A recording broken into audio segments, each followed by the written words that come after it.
Hey, common scientists, we are coming to you this week on the topic of homeostasis. So, we'll get into the science of homeostasis a bit and a little bit about how it might apply to our lives. And for example, coming into this cast, wasn't feeling so good, but I'm hoping as the conversation goes on in a topic I'm super excited about, we'll be able to maintain some homeostasis in our flow on the cast and also for myself personally. So, to get into what that means and how it might apply to your life, I think we'll start out with the etymology of the word. That's just a fancy way of like, what do the pieces of that word mean? And for the word homeostasis, you can separate it into two chunks. First, homeo, and then stasis. And homeo comes from the Greek word for same, and then stasis for steady. So when we talk about homeostasis, and throughout the duration of this cast, hopefully we come back to this idea of sameness and steadiness. I kind of think of it as peace, also a homeostasis of the mind, and also of the body. So I'll kick it to Aidan to start off with just a little bit more history. Just one thing before that is stasis. It also, I think it does. Does it also mean like state, like same state? Mm-hmm. Yeah, I think that's also part of it that will become apparent as I start with a quote from the Greek physician slash philosopher, and I have no idea how to pronounce this name, Alcmaeon. It's spelled Alcmaeon, however you pronounce that, of Croton, around 500 BC, and he talked about a balance of opposites to explain health and disease, and he actually used a political analogy to define health and disease in his quote that says, "Health is the equality of rights of the functions, wet, dry, cold, hot, bitter, sweet, and the rest. But single rule of either pair is deleterious." So to me, that is just eye-opening to hear something from 500 BC that is starting to hint at this idea of balance and these opposites needing to be balanced. And then Hippocrates, who the Hippocratic oath is named after, he proposed that health was the product of the balance and mixture of four bodily fluids or humors: blood, phlegm, yellow bile, and black bile. And that again just echoes this concept of balance that humans have been kicking around for ages now. Yeah, so that's just a little bit of a tad on the Greeks, and then we can really start to see the concept of homeostasis coming around later on in the 1800s. Claude Bernard and then Walter Cannon are the first scientists who started to notice this phenomena within the internal environment, so within the body. So Claude Bernard noticed that this steady state within the body, and then Walter Cannon, who came after him in 1870 or so, actually coined the word homeostasis. So that's just a tad of history there. But yeah, homeostasis. Yeah, fascinating. So all the way back to Greek philosophers understanding a balance of like hot and cold. What do you call him? A philosopher, a scientist? They were all philosophers at the time. Mm-hmm. So talking about this balance of like hot versus cold, what else did he say? I don't recall all of the pieces of dry and wet. Yeah, dry and wet. Yeah, and then he does go on to say that if one were to dominate, that would be damaging. Right. So already talking about balance. And then from there, we kind of jumped into the Hippocratic Oath. And I think for some context for our listeners, the Hippocratic Oath is a oath of ethics that historically physicians have taken to promise to do no harm. So just a little added context there. And then we finished with hearing about some important scientists who coined the term and understood that it might play more of a role in bodily function. Fascinating. Yeah, just a tidbit. Why did you choose the topic, Lauren? Why did I choose the topic of homeostasis? Well, I think for a couple of reasons. I would argue that it's one of the most foundational biological concepts that exists, and I would also argue that it's probably one of the most applicable to any person's life. So I think finding balance is something you'll hear about a lot, but I don't always think people practice finding balance very scientifically. And I think there are also a lot of people who might advocate for balance, and even people who study it, who don't model it very well, including myself sometimes. So I think it's just a fascinating topic that deserves a little bit more credit, a little more merit. And I think if we all understood homeostasis better, we might be able to live more meaningful, valuable, balanced lives. So yeah, I guess that's why I chose it. Awesome. One thing that's fascinating to me about homeostasis is I think that a lot of times when we talk about things like balance or any sort of goal that we're trying to achieve, happiness, anything of that sort, I think a lot of us picture it or imagine it as being something stable. But with something like homeostasis, even though the words are like steady, stable, state, things that you kind of want to stay the same, really it's like a constant, or it's like a dynamic consistency, right?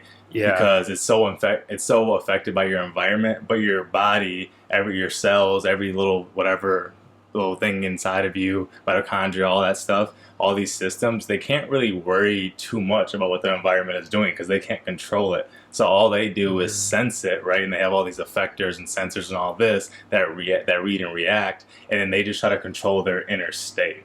And I think, like you're saying, I think that's like, if you want to extrapolate that, which I'm not necessarily going to get into right now, but that's like one of the best extrapolations, the best mentalities to have, because I know for a lot of my life, I definitely thought like, oh, like once I get here, it's going to be like this, or like I need to try to be like this at all times. But it's like, no, life is life. Things are going to happen. There's going to be fluctuations always. You need to help control the controllables the best you can, and then not get too high, not get too low when things, when you start feeling one way, feeling anxiety, or you're feeling thirst, or you're feeling fatigue, or whatever, because just like your inner workings, they're all being like, okay, this is shooting up. Now we're going to do this feedback loop to shut that down, or we're going to keep that going until this certain point to get a certain reaction, and then it'll naturally, parasympathetic nervous system, whatever it might be, will naturally just have that come back to the homeostasis, I suppose.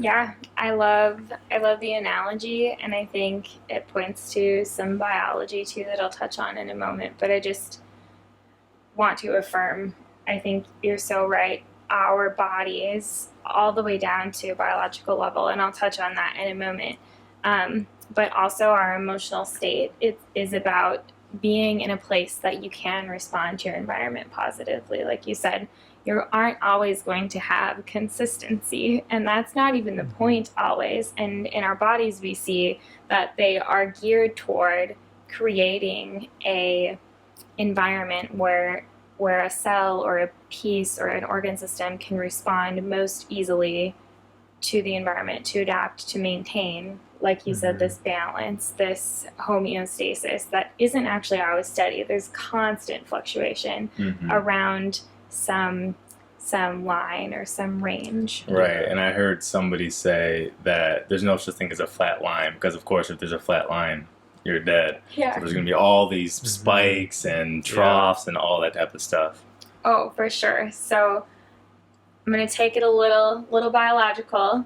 So there's something called an action potential that I'm going to talk about briefly.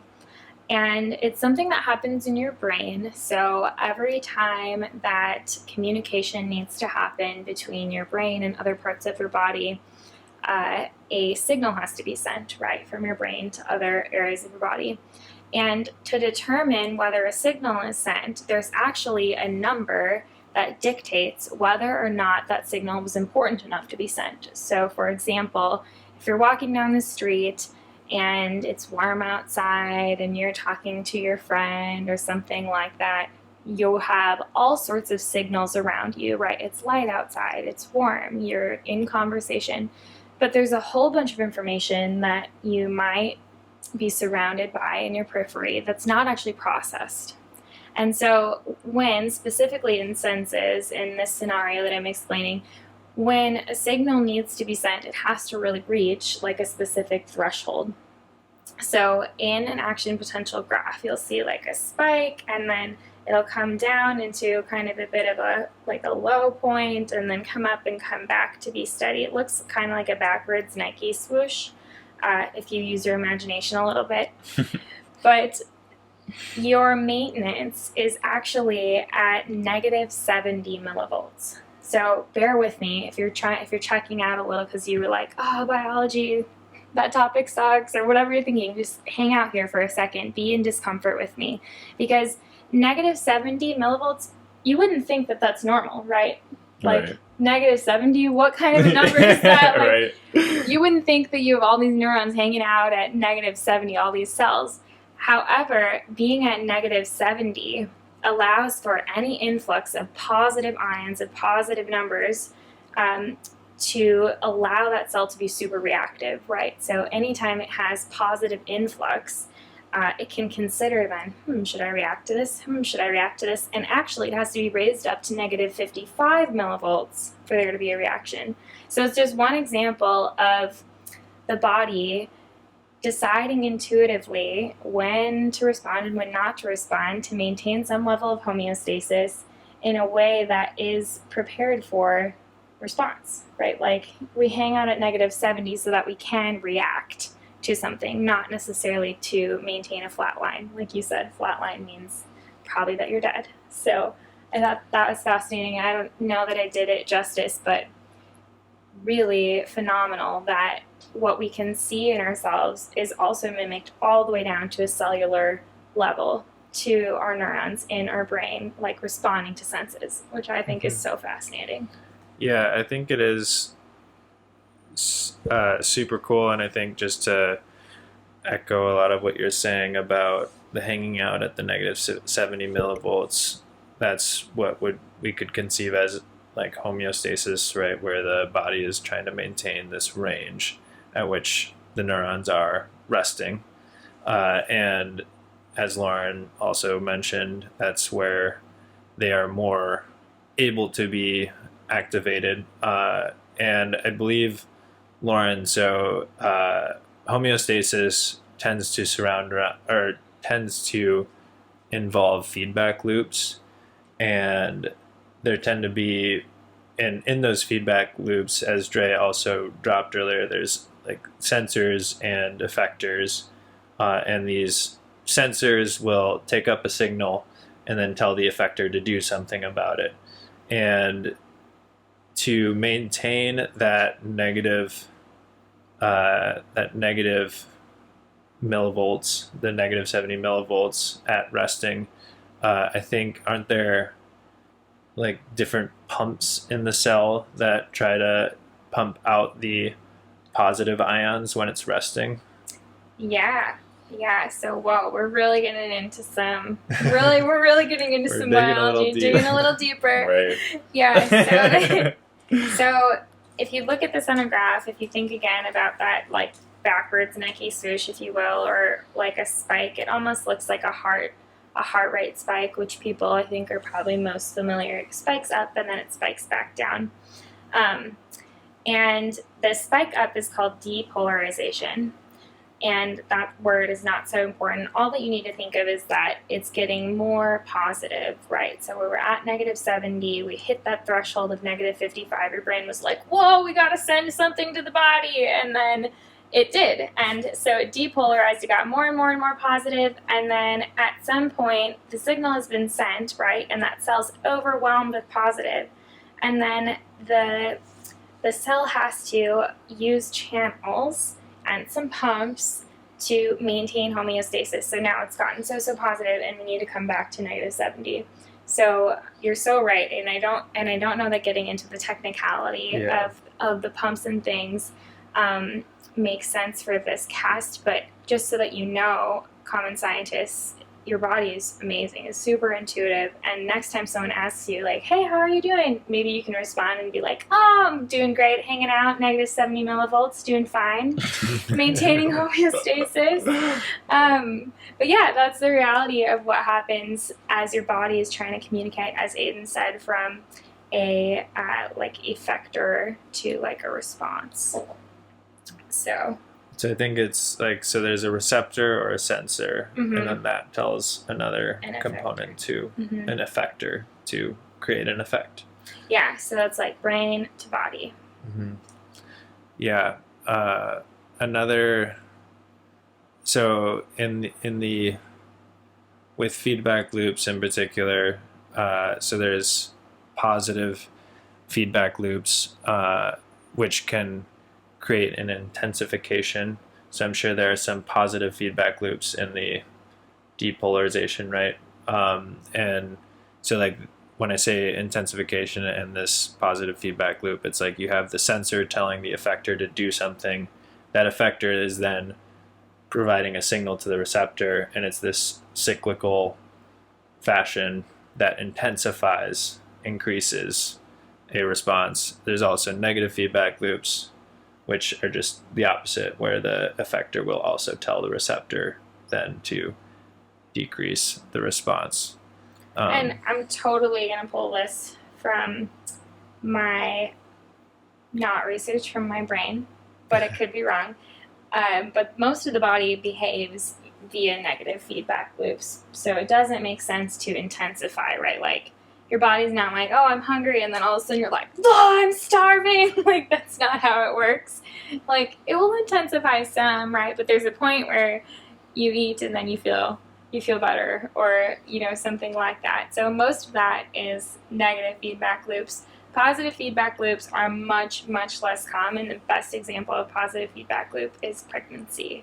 So your body's like, okay, I gotta do something, and then that something builds on that something, and then pretty soon you're 9 months pregnant, right? Like, it's probably one of the most, the most prominent examples of positive feedback loop. But it's so rare in science that we were taught in intro-level biology at a collegiate level, so biology can go way, way, way deeper than that, that there really were only like 2 or 3 main positive feedback loops that were necessary for us to know at that level. Pregnancy being one of them. I think, I mean, there would also be positive feedback loops, like, and negative feedback loops in certain processes. It's like you're getting hungry, you get more hungry, right? So there's some process going on behind that and intensifying that, and then you eat, and then that starts to tamp things down. Yeah, but that's a great example of homeostasis too. Yeah. Dre, where do you see homeostasis most like act in your life? Where are you most aware of this pull and give and take, pull and something else, pull and push, push and pull of homeostasis? Okay, so I think if I'm just gonna go off the top of my head, it would have to be more of like a analogous version of it, like a more psychological or social version of it. But I remember having a conversation with a friend years ago, and she was telling me that like every time, and I think a lot of us experience this, where there's somebody in your life that you are always on the threshold of like snapping or like feeling some type of way, usually a negative emotion, but it's positive as well. That happens as well, where there's a friend that you just, as soon as they say something, you're just happy. As soon as they, whatever, say hi, whatever. I have friends like that. But in general, I think we really kind of focus on some of those negative feelings, where someone can breathe around you, cough around you, just say, hey, how'd your day go? And you're just like, you just hear something in their voice, and you just kind of get that tension, whether that's like a parent, a sibling, a friend that's like in your friend group, but you're not really that good of friends anymore, or like an old roommate, anything like that. I've had these type of relationships with a couple different people. And I remember talking with this friend, and she was like, yeah, whenever I speak with this guy, I just know my threshold is always like, it's kind of like those millivolts. It's like, I'm not at negative 70, I'm at like 56. So it only takes one little millivolt to like push me over to the action potential or whatever it might be. And I guess like that's kind of how I see it. there's certain things in my life, and I used to be way less zen. Not that I know what that term actually means, but just the pop culture version of it, the Western pop culture version of it. I used to be way less zen, and I used to I used to be really rigid and flexible, and if things didn't really go my way, I just had like a really type A personality, and I was just kind of on that threshold. If things were going kind of the way I thought they would go, or the way, like, even if I was kind of practicing some stoicism and like foreseeing bad things happen, I would be okay. But if I did not foresee these things happen, if I did not foresee a conversation going a certain way, a hangout going a certain way, if they're like really sensitive to disappointment, I always felt like my threshold was always just right there for things like that. And I had to learn through like stoicism, like thinking through things. Hey, what's the worst that could happen? Is that really that big of a deal or not? Understanding that, oh, that person is their own main character. They have their own life. If they're changing plans or doing this or doing that, it's something that's about them. It's not like some personal attack on me. Those things happen. It's all good. And then that kind of helped me control my own, I guess, inner workings, so that when the environmental factors came about, I had that little spike, but it didn't hit my action potential, and I didn't like ruin my day or have a meltdown or freak out or feel negative feelings towards that person. Wow. I love the analogy, and I think it's super wise. And I resonate a lot with it too. There are for sure people in my life that I just need to like tell myself, like you said, kind of go through it, remind myself, like, I'm okay. I am capable of maintaining negative 70 millivolts. I am capable of maintaining my cool. Like, but yeah, I completely resonate with that. Yeah,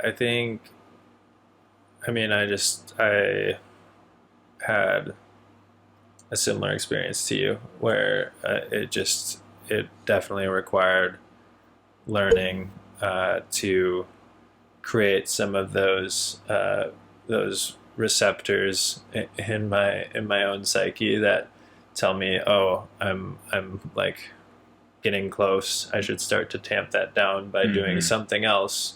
Like I'm getting close to that threshold, so I should start to enact an effector that might be going for a long walk in nature, or just trying to find something that might calm me, whether it be listening to music or trying or focusing more on my surroundings. That's something that I sometimes struggle with today, but even more so in the past, is getting kind of in my head and then needing to focus on my surroundings and the colors around me and things of that nature.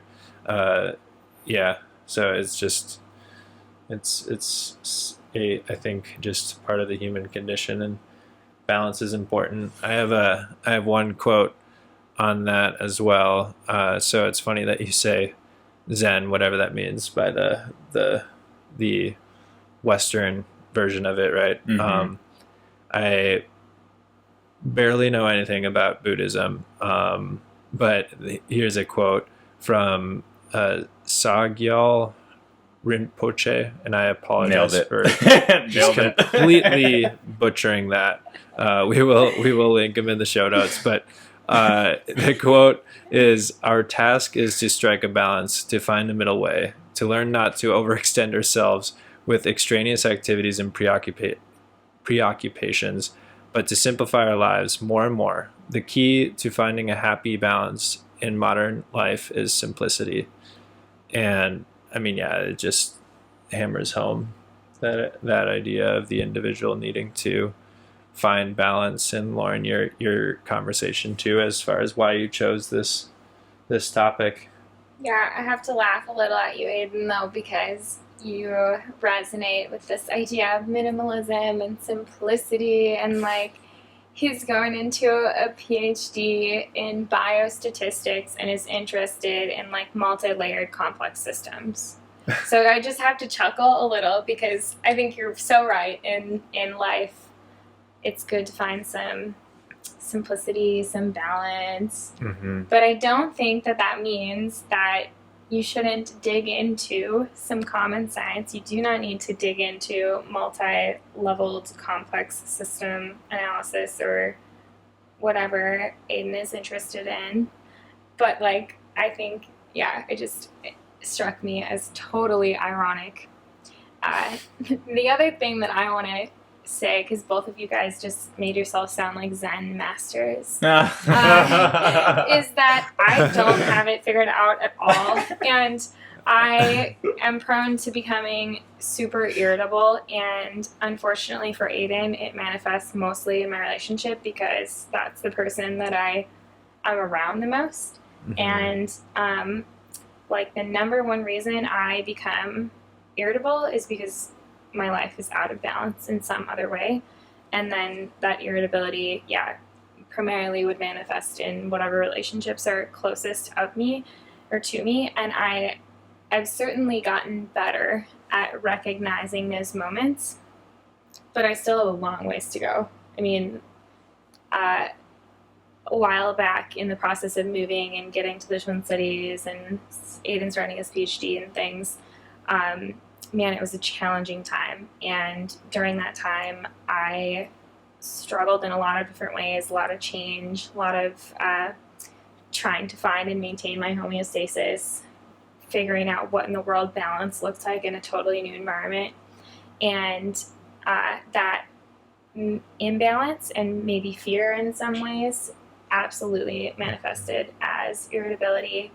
And I do not have it figured out. I could take a page from all the Zen masters and Buddhists and whoever else can help me learn, because I have a lot to learn in that area. But like you both said too, like as you practice recognizing it, you can also practice addressing, getting back to a state of who you want to be and who you want to maintain. Because I don't want to be someone who gets irritable, but it's just the truth.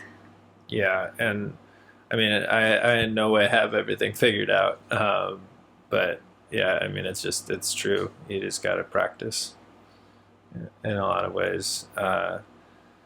Yeah, I think so. One kind of just like extrapolation of homeostasis as well, or the lack thereof, is so in the book Outliers, he talks about the Matthew principle, which he kind of coins and in the book. And I can't recall the exact quote, but it's from the Bible, and the essence of it is that to those who have, all that will be given, and to those who do not, all shall be taken away. And it's like this. So it's when feedback loops. He talks about how in performance, athletes who get more opportunity growing up, for example, who are born closer to the start date, thus are larger, thus get more attention from the coaches. They have these positive feedback loops that create stars, right? Or like star hockey players, or in the book is his example. But it's just like also to be aware. I mean, I'm thinking about Lauren bringing up the complex systems thing, and my interest in them is that I see these feedback loops in all sorts of places, and they can lead to homeostasis, or they can lead for things to go, or lead toward things going awry. Like, I mean, we look at like wealth inequality today as another example of that.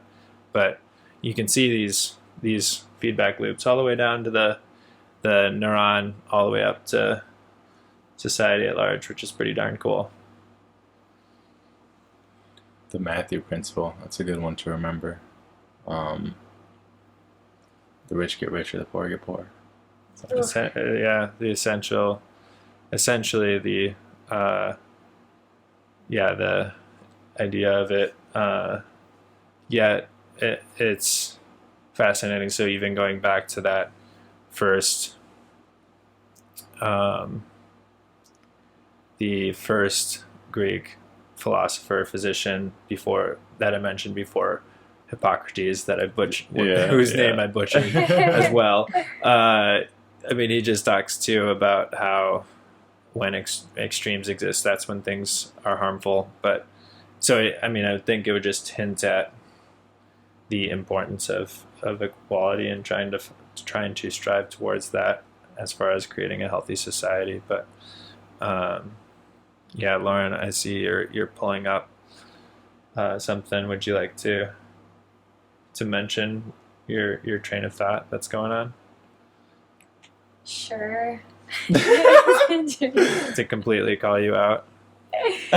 Sorry, it just caught my eye right while I was talking. That's the challenge of computer screens, but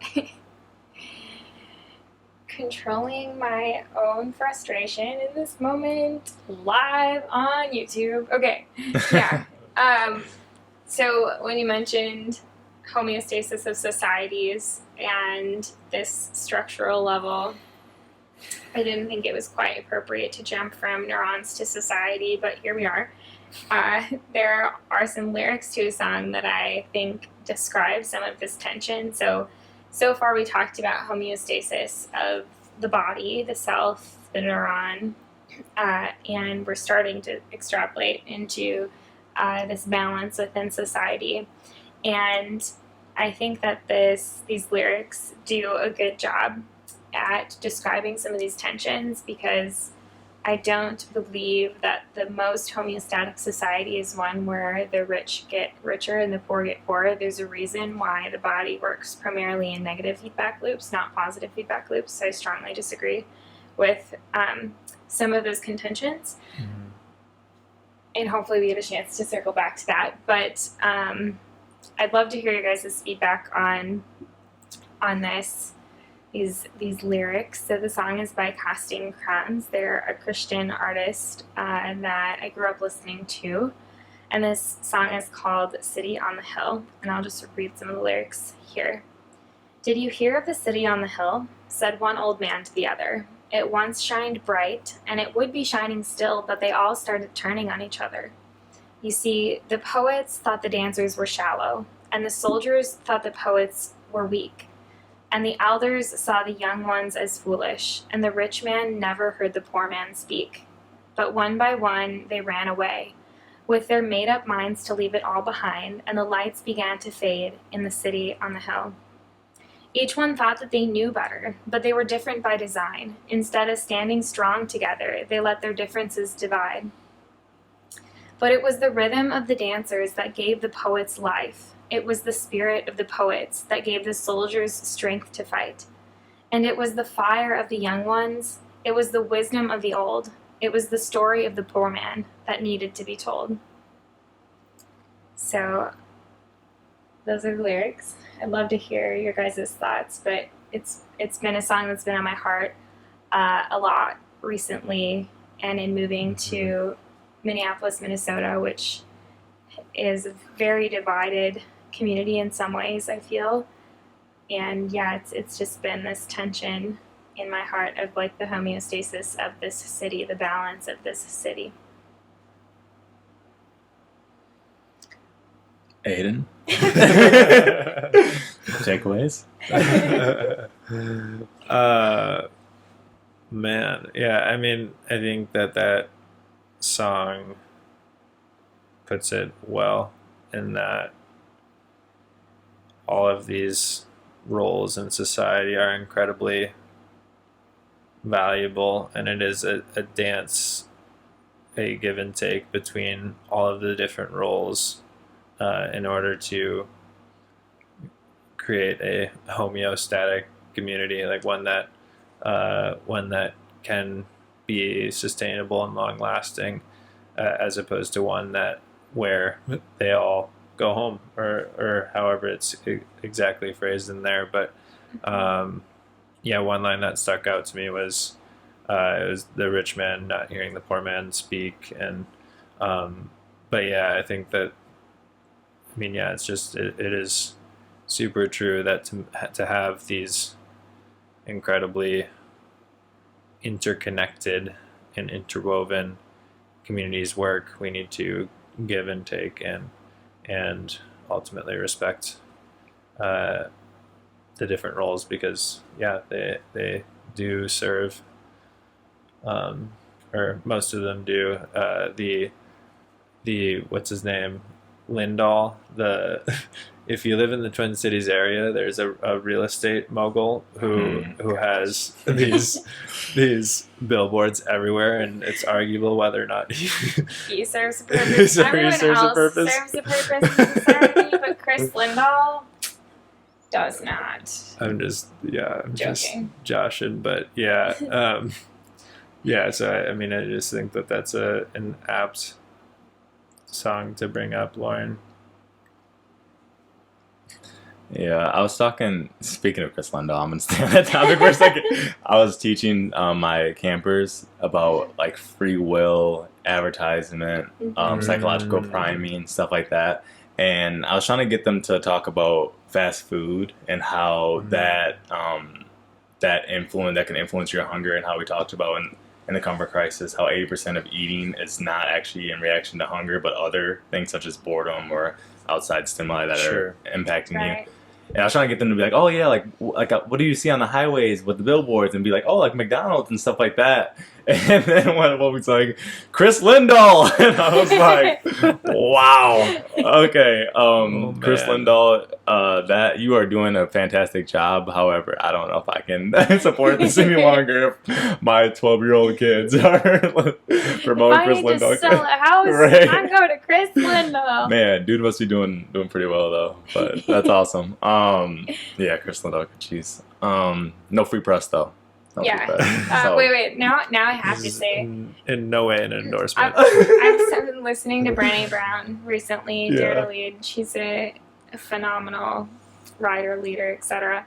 And she recently challenged me in this book to consider that everyone, like in life, is just doing their best, and like what perspective would you have to take of them if you really earnestly ask yourself or have yourself believe that they're just doing their best. Oh, and now, I have to respect Chris Lindahl a lot more, because he is really good at what he does. Yeah, he's doing his best. His best is better than all of our best. No free press. Free press. No, that's a good idea. That's definitely a really important concept. Shout out to Brené Brown. She does a good thing. No free press though. You guys gotta sponsor us now. That's law. But that's one of the beauties of movies and television and books, is you get to see people as protagonists. You get to get inside their mind, see aspects of their life that you could almost never really see. And then also, even if I can see like different aspects of your guys' life, or my wife or siblings or whatever, you guys, or maybe not you two, but in general, if you have a close relationship with somebody, they're going to impact you negatively. So then you have a bias against that, because you're going to have a bias against anything that's impacting you negatively, versus a book or a movie is not. You're not going to have that same bias. So you can take somebody, as Brené Brown and you're talking about, and understand that they are doing their best. And I think that's such an important concept, because in general, you have to think about, if someone's doing something that is hurting their life, hurting their relationship, hurting people that they care about, you have to understand that there has to be something going on inside their head, inside of their minds, their equilibrium, their homeostasis, their thought patterns, whatever, that is out of whack, that is influencing that. Because what sane, normal, whatever person would make that decision? And we all have these, right? You don't have to be crazy or anything. We all have some abnormality within us that makes us act in a really adverse way to our health and our social circle's health. I'm not the best at remembering that, but I try to keep that into consideration and understand that, like I said earlier, this is saying so much more about them than it is me, and I have to control my controllables and not have my action potential go off, and then I'm ruminating, and I have that positive feedback loop where it's like, they suck, they're the worst, and I just keep going and get angry, and the thoughts get worse and worse and worse. Definitely try to avoid that. But yeah, thanks for bringing that up. That's really awesome. Yeah, to just give like a little bit more context for our listeners in the book, and I will now just recommend it's an awesome book. It's an awesome read and listen. But Brené Brown, you do not need to sponsor us. She's gonna ever. But she posits this challenge and this idea, like, to ask yourself, right? So if you consider an individual and ask yourself, what if they were really just doing their best? So think about that for a moment. I mean, think about the last person you were frustrated with and ask yourself, what if they were just really, really earnestly doing their best? And probably you, like me, are feeling like, oh man, crap. I maybe could have approached the situation a little differently. I maybe could have responded or been more empathetic. I maybe got worked up for no reason. And she goes on to explain that all of these feelings that you're having, thinking about that, also would likely make your life easier and more enjoyable and more joy filled if you gave people that benefit to like allow yourself to believe instead of guessing or supposing that they're really just doing their best. Your life will also be probably much, much more joyful and joy filled. Have either of you guys seen the movie The Joker? Yeah, with Joaquin Phoenix. I think so. Yeah. Yeah. Yeah. In it, for those of you not familiar, the Joker suffers from, it's the backstory of the Joker, who's this super villain in the Batman series, and he has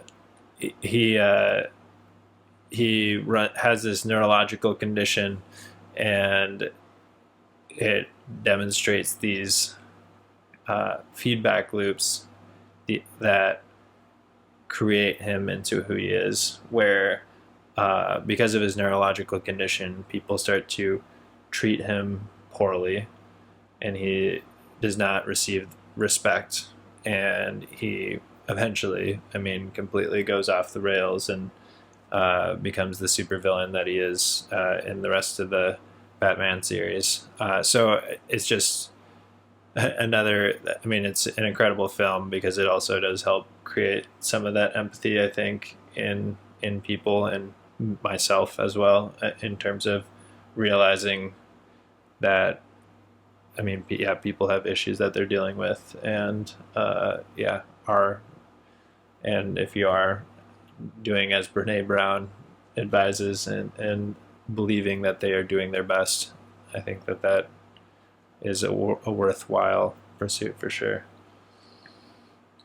Yeah. One of the cool things about the Joker, just to piggyback on what you're saying, or not, I don't know if it's cool, but one of the reasons why people really relate to it is because it really speaks to disillusioned and disenfranchised people, and it speaks to the concept of the rich get richer and the poor get poorer in this dog eat dog world that isn't really based on meritocracy, but is based on like the top people just shuffling cards, right? No one at the bottom ever gets a hand, ever gets dealt anything.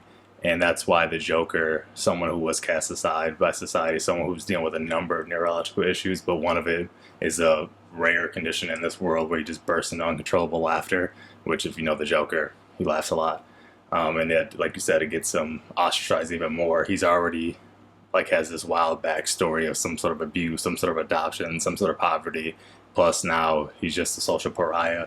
And that ends up harming people of higher class, what we might call kind of our own sense of our own type of nobility in America, and all the underlings, right? All the peasants rise up behind him as he gets this following, and he starts being seen as a symbol, kind of like V for Vendetta, as opposed to just one man.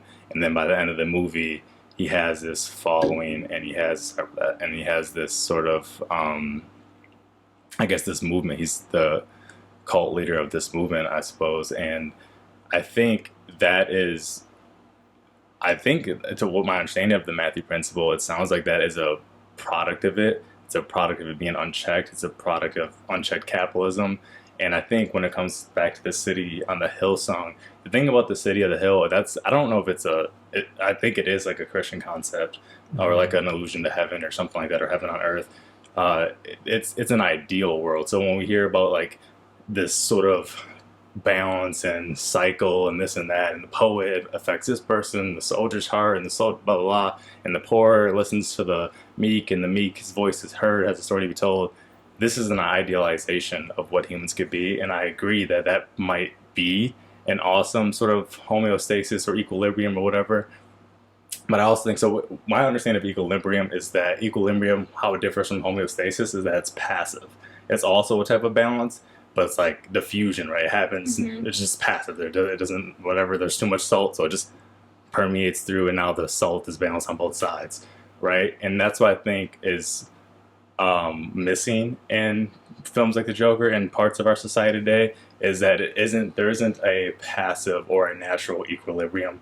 There's a mind and intelligent design, right? We're intelligently designing our society for this, in my eyes, rich get richer, poor get poorer, not a true meritocracy, not a true, like we talked about, it doesn't have to be everybody's equal, whatever, but everybody has the equity, everybody gets an opportunity, right? And that's where I'm interested to hear like more about your thoughts on that song, so I can maybe try to understand it more and why you thought it was apropos. But to me, I just think it's such an idealization that I'm not really sure how it correlates to our society or homeostasis in our society, except for the sense of it's an ideal that we should try to shoot for. Yeah. No, I appreciate the question, and I'm happy to provide some more context. The song evokes in me mostly sadness, because I am a person who lives and breathes in human potential. Like, I want to build a career in creating like impact and equity for people. I believe that with the right policies and the right people in charge, we could move our society to a much more equitable, equal place. And I don't know if that would ever happen within my lifetime. I don't know if it'll ever happen, period. But I think it's a worthy cause to strive for. And the first time I heard the song a few weeks ago, I just cried through the whole song, because it is, I think, an ideal that maybe we could get closer to. And I think we could get closer to appreciating different groups of people, and understanding different groups of people.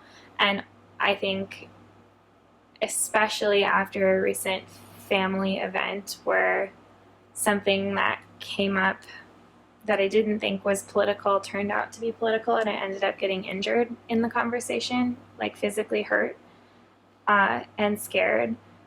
These song lyrics, they just kind of just crushed me for a moment, like just took my breath away, because I think there is a place where we could appreciate each other. Democrats could appreciate Republicans, right?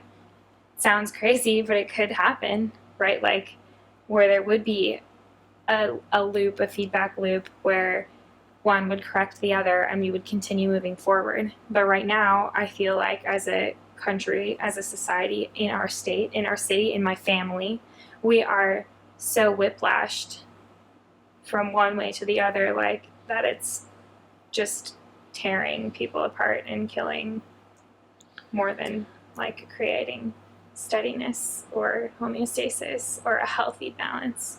So I think that's what drew me to bring the lyrics into the cast. I didn't anticipate it. They just popped into my head, because it has been periodically just kind of coming back to me, like, but what if the rich man listened to the poor man? You know, what if the soldiers gave a crap about the poets? You know, like, we would be in a really different place. I would be in a really different place. My family would be in a really different place. I think that, so in alignment with Lauren as far as the belief in human potential, my understanding is that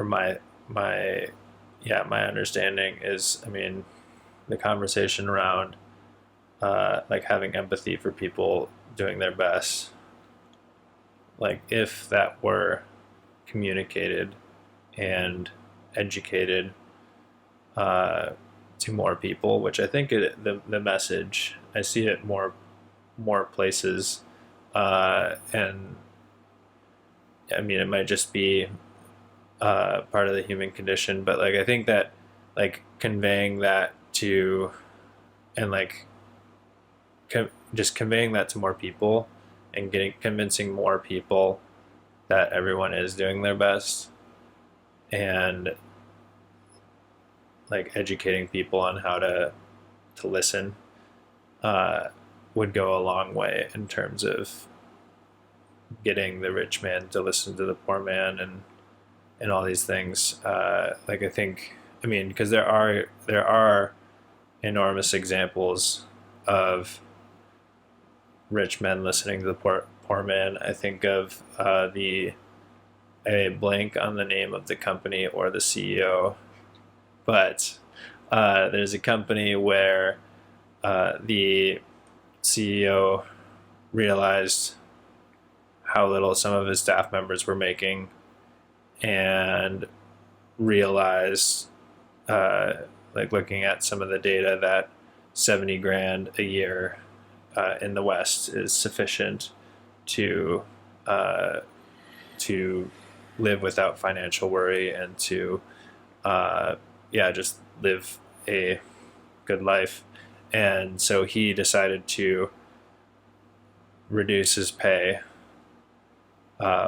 down and increase the pay of every single employee and make like the minimum wage of the company to be 70 grand a year, which obviously that's an extraordinary example, but I think that if more people had similar values to this guy or whoever else, I think that could, at least in regards to sharing opportunity, like I think that would go a long way to getting closer to the idealized version. Yeah, I agree. I've heard of that guy before. It's an awesome story. I thought he was also the founder of Eat Just or Just Eat, the Just Eat company or whatever it is that makes like, it's the same company that made the first lab grown meat and that's selling out in Singapore.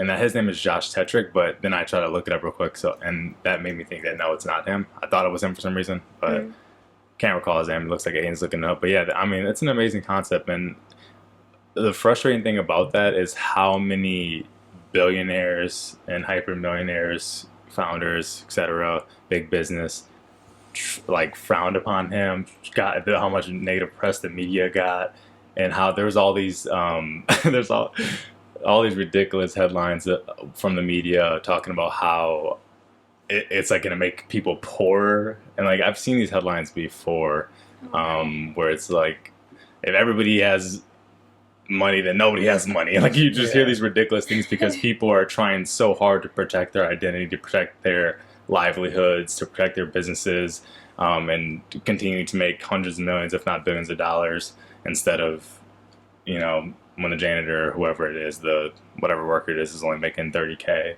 or 25K or whatever, depending on the business. And it sucks that, again, it's not like there's this natural process, but there's these, I mean, it's a natural process within us that's making us want to do that, but it's like humans were actively oppressing that, right? It's just like, I get it, you don't want to do it, but it's like there was a lot of slander that came at this founder, and there weren't a lot of copycats, which we definitely had hope for. Yeah, I mean, I think, it's just the slander is bonkers. But yeah, 6 years ago, Dan Price, the founder and CEO of credit card processing company Gravity Payments, announced they were raising the firm's minimum salary to $70,000 a year for his 120 employees. To accommodate this change, Price slashed his own $1 million salary. I mean, it's just extraordinary. It's like these are human choices, and they can be right. changed. So I mean, it's just Human-centric economy, right? yeah, That's amazing too, because $1 million is not even that much money. Like it's a lot of money, but it's not like absurd. You can Right. you can't get whatever you want in the world with $1 million. So it's No. like it's interesting that he wasn't making like 20 million a year or 50 million a year or a Right. billion. He's just like 1 million. Okay, like I'm good. I can help Right. out other people who, and I know there's all those studies about like not only being above the poverty line and taking care of the family, but there's also those studies on happiness and once your basic needs are met, how money and income and 7K, some studies have shown that that's a good amount of money for a household for you to be like, okay, my needs are met, I'm okay. Oh Take a yeah. vacation per year or whatever it might be. Yeah. I'm not going to be on the streets or anything. Yeah. Yeah. I mean, that 70K is about that number, and I think to so his company collected some data and did some research of their own, and like people who paid off their debt increased at their company, people who bought their first home increased at their company, people who had children increased at their company.